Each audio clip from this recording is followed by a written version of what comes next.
We use the computer hardware sector simply because it's easy to find products in all of the countries.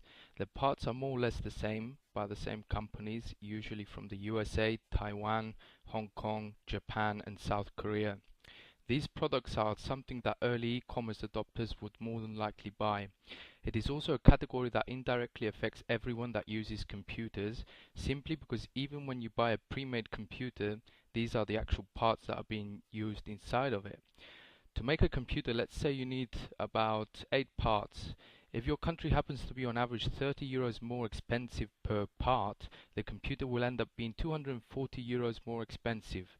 I don't know how you guys feel about €240, but you can think of quite a lot of things to do with that money. You can probably eat quite well for a month on that much.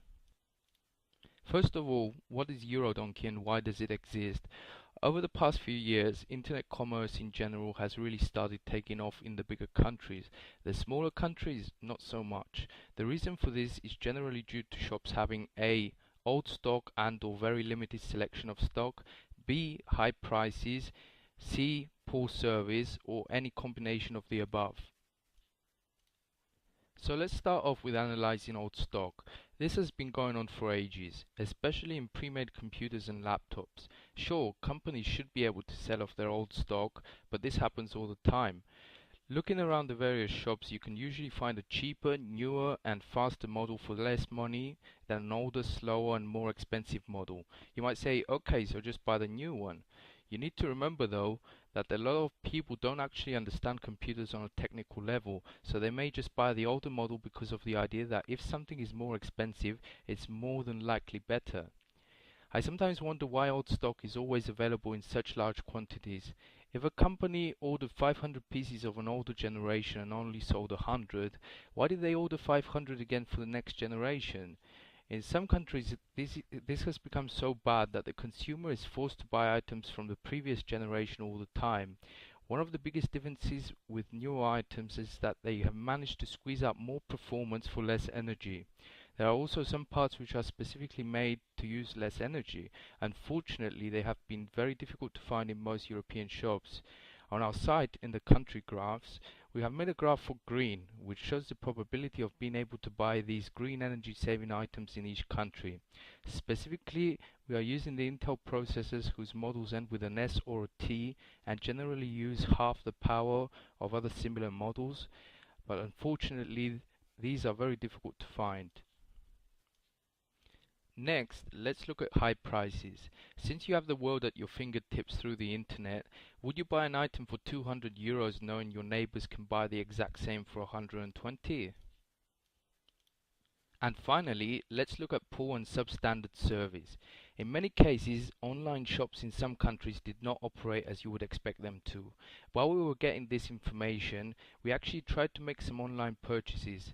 Since we're based out of Cyprus, we tried to buy a pre-made computer from one of the local e-shops.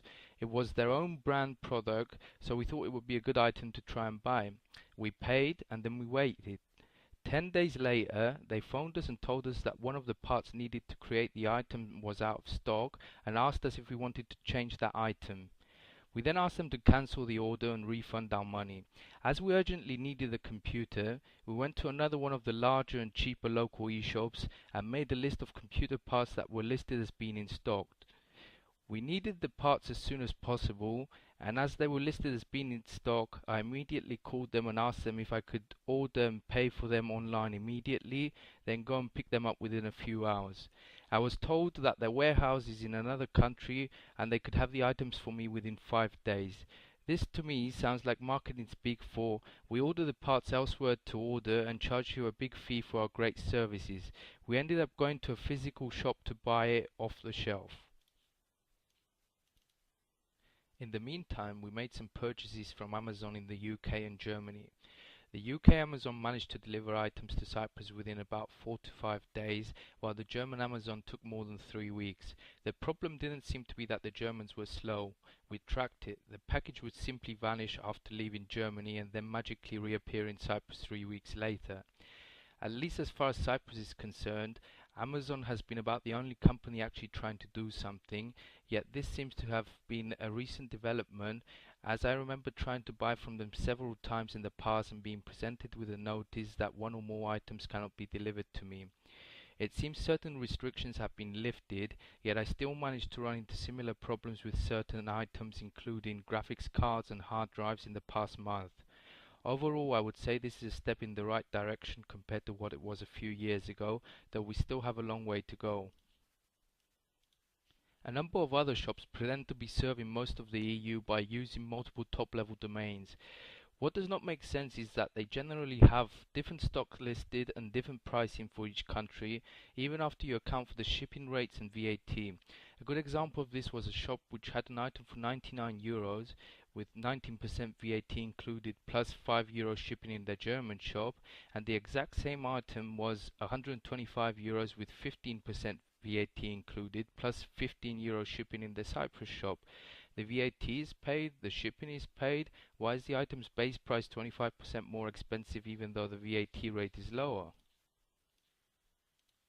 Over the last few years, we have found that getting a friend from the USA to buy the item and then mail it to us using a premium courier and paying the VAT in Cyprus, the item still arrives here up to 50% cheaper at times, especially on more specialized equipment. Now, we have nothing against the USA, but we do think it's counterproductive to do this as far as the EU economy goes. Unfortunately, the vast majority of the online shops will not deliver to other countries. If they do, it's usually a select few of the Western European countries. People have been trying to talk to certain retailers in other countries, begging them to send them a specific item, but are generally refused service.